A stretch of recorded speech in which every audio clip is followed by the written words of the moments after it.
पंडित जवाहरलाल नेहरू, याच्यानंतर हिंदुस्तान से तिसऱ्यांदा पंतप्रधान बनणारे माननीय पंतप्रधान नरेंद्र मोदी जी,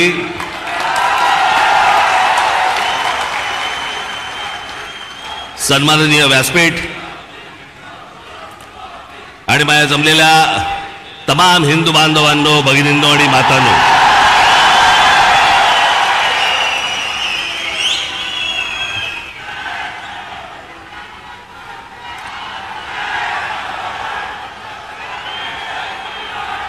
मोदीजी, आपण मुंबईमध्ये याच्या अगोदर अनेकदा आलात, पण बरोबर 21 वर्षानंतर आपण आज शिवतीर्थावरती इथे आलात. मला आजही आठवते त्यावेळेला आपण इथे कमळामधनं बाहेर आला होतात आणि 2014ला आपण कमळ बाहेर काढलं.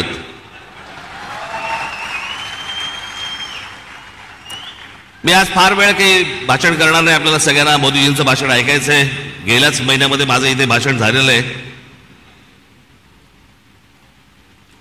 3 टप्प्यामध्ये फक्त बोलणार आहे मी. त्यातला 1 टप्पा झालेला आहे. त्याचा पहिला टप्पा होता मोदीजींची पहिली 5 वर्ष. त्या टप्प्यावरती जे बोलायचंय ते 2019 साली बोलून गेलोय.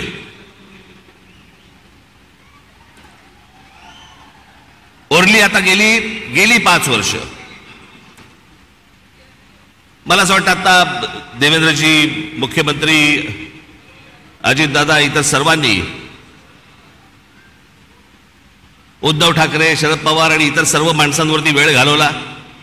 मला असं वाटतं त्यांच्यावरती बोलायची गरज नाही. जे सत्यताच येणार नाहीये त्यांच्याबद्दल आपण का बोलतो?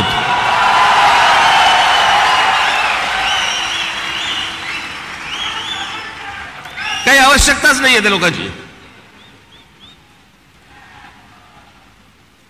मला असं वाटतं की अनेक अशा योजना ज्या गेल्या 5 वर्षामध्ये झाल्या, मी त्या दिवशी माझ्या सभेमध्ये म्हटलं होतं, टीकेच्या वेळेला टीका, समर्थनाच्या वेळेला समर्थन, प्रशंसेच्या वेळेला प्रशंसा. पण काही गोष्टी अशा आहेत की जे माझ्या आता गेल्या काही सभांमधून मी उद्धृत केल्या की 90च्या दशकामध्ये जे एक प्रकरण घडलं सगळ्यात मोठं, ते म्हणजे बाबरी मशिदीचं. हजारो कारसेवक तिकडे उत्तर प्रदेशमध्ये गेल्यावरती तिथे मुलायम सिंग यादवच्या लोकांनी, पोलिसांनी तिकडे आमच्या कारसेवकांना ठार मारले, शरयू नदीमध्ये प्रेत फेकून दिली. ते चित्र काही माझ्या डोळ्यासमोर कधी गेलं नाही. आणि ज्यावेळेला बाबरीचा ढाचा पडला त्याच्यानंतर ते राम मंदिर बनवू मनात असं आलं होतं की कधी हे बनणार नाही बहुधा. पण मोदीजी, मी आपल्याला खरोखर धन्यवाद देतो की आपण होतात म्हणून ते राम मंदिर होऊ शकलं.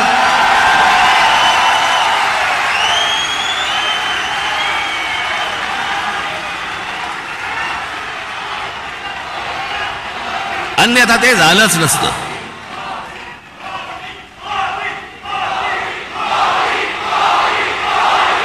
जेव्हापासून मी पूर्वीचा इतिहास, भारताचा स्वातंत्र्य नंतरचा इतिहास जेव्हापासून बघतोय तेव्हापासून एक गोष्ट कानावरती पडायची सगळ्या बाजूनी, की या देशातलं 370 कलम काश्मीरमधलं रद्द झालं पाहिजे. इतक्या वर्षात जी गोष्ट होऊ शकली नाही ती नरेंद्र मोदीजींनी त्यांच्या पंतप्रधान पदाच्या कारकिर्दीमध्ये ती करून दाखवली. आज त्याच काश्मीरमध्ये जाऊन तुम्ही जमीन घेऊ शकता, जागा घेऊ शकता. तो एक भारताचाच एक भाग आहे हे आत्ता सिद्ध झालं.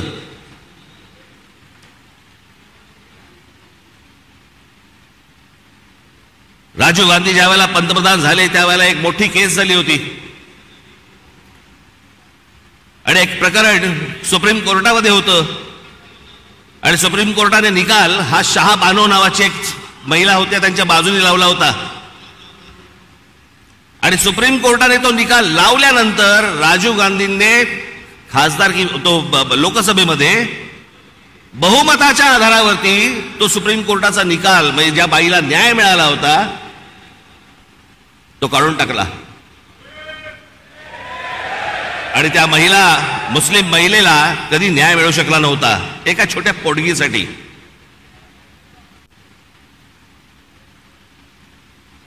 पण मोदीजींनी ती एक गोष्ट करून दाखवली की तो ट्रिपल तलाक तलाक तलाक तलाक तो कायदाच रद्द करून टाकला आणि हिंदुस्थानातल्या सगळ्या जेवढ्या मुस्लिम महिला आहेत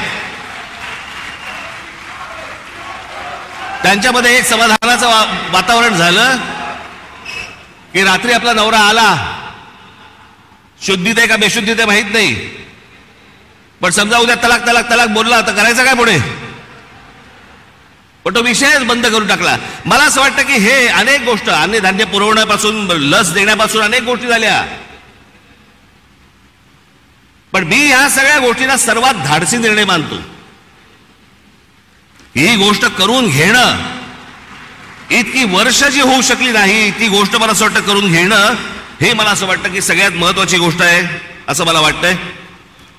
अनेक योजना राबवल्या गेल्या अनेक वर्षांमध्ये. आज मोदीजी मी फक्त आपल्या समोर उभा आहे पुढच्या 5 वर्षासाठी. या पुढच्या 5 वर्षामध्ये आमच्या सर्वांच्या महाराष्ट्राच्या आपल्याकडनं अनेक अपेक्षा आहेत. त्या मला फक्त अपेक्षा आपल्या समोर फक्त बोलून दाखवायच्या आहेत. याच्यापेक्षा मला कुठचंही लंबचौडं भाषण नाही करायचंय.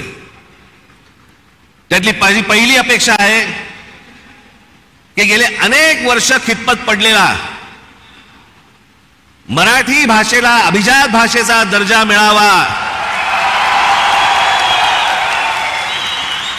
ही गोष्ट आपण पंतप्रधान झाल्यानंतर मराठीला तो सन्मान मिळेल अशी मी मोदीजींकडे अपेक्षा व्यक्त करतो आणि ती होईल, तितक्याच धाडसाने ती होईल अशी मला खात्री आहे.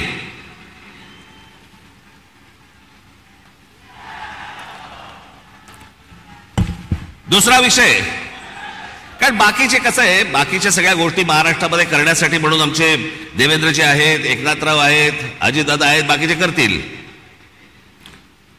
पण या देशाच्या अभ्यासक्रमामध्ये या देशावरती साधारणपणे 1000 वर्ष परकीयांनी राज्य केलं, पण त्या 1000 वर्षामधली 1400 वर्ष हे मराठा साम्राज्य होतं या संपूर्ण हिंद भूमीवरती. त्या मराठा साम्राज्याचा इतिहास हा शालेय शिक्षणामध्ये मुलांना लहानपणापासून शिकवला जावा की जेणेपासून हा देश कसा उभा राहिला हे या अख्ख्या देशातल्या मुलांना आणि भविष्यातल्या पिढ्यांना कळेल. तिसरी गोष्ट, समुद्रामध्ये शिवछत्रपतींचा पुतळा कधी उभा राहील नाही राहील मला माहिती नाही, पण माझी विनंती आहे की आमच्या शिवछत्रपतींची खरी जर स्मारकं कुठची असतील तर आमच्या शिवछत्रपतींचे गड किल्ले आहेत.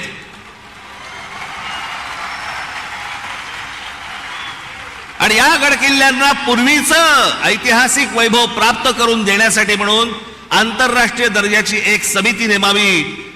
भविष्यातल्या येणाऱ्या पिढ्यांना, या देशातल्या पिढ्यांना कळेल की आमचा राजा कोण होता आणि त्यांनी काय इतिहास गाजवला हे त्या आमच्या गडकिल्ल्यांवरनं कळेल. याच्यासाठी म्हणून आपल्याकडनं गोष्ट व्हावी अशी माझी अपेक्षा आहे.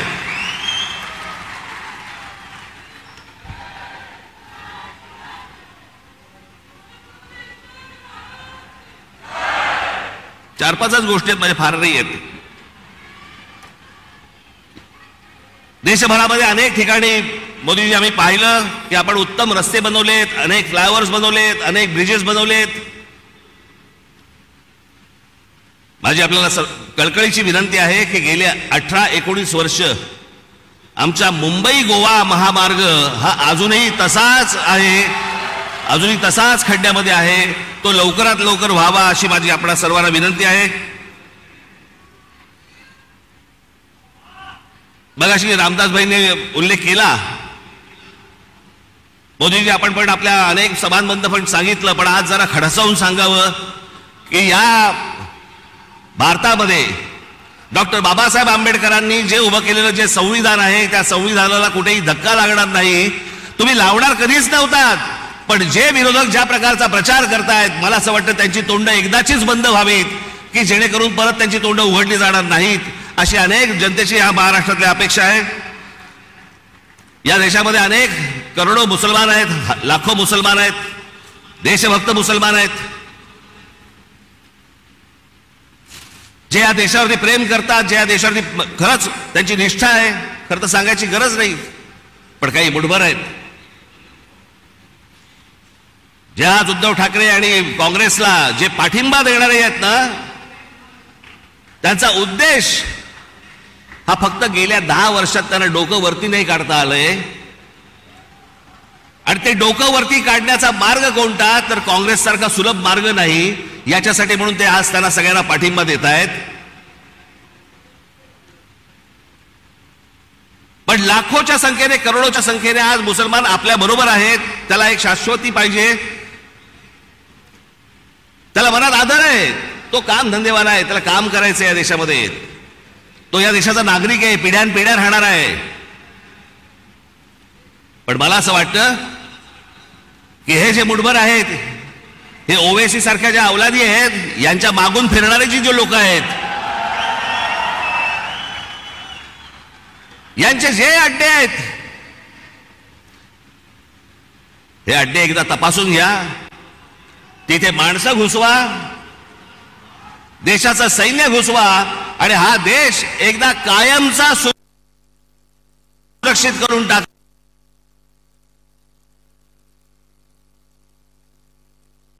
म्हणजे आमच्या आया बहिणींना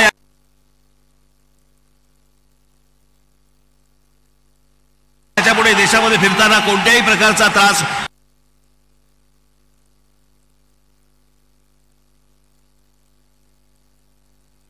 करतात. या प्रवास करणाऱ्या रेल्वेच्या संपूर्ण यंत्रणेवरती आपण केंद्र सरकारने आपण बारीक लक्ष द्यावं, जास्तीत जास्त त्याच्यासाठी पैसे द्यावे, जास्तीत जास्त ती यंत्रणा चांगली कशी होईल याच्यासाठी म्हणून आपण पाहावं.